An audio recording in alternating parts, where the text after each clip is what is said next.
Welcome to Chillin' 101. We hope this video helps. You start by isolating power at the consumer unit and confirming the circuit is off.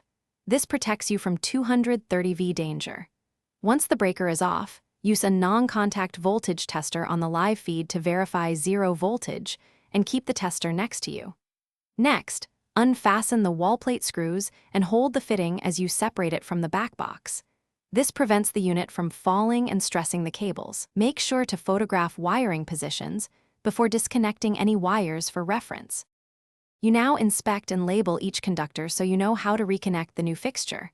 Live will be brown, neutral blue, and earth green/yellow in modern wiring, with a switched live sometimes marked with tape.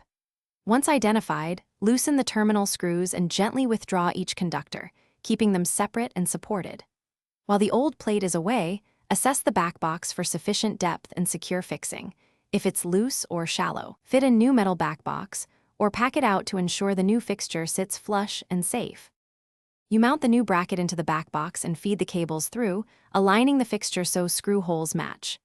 Reconnect each conductor to its correct terminal, neutral to neutral, live to live, and securely attach the earth to the earth terminal, making sure any switched live is correctly marked. Tighten all connections, replace the cover and fit the correct bulbs, then restore power at the consumer unit and test the light.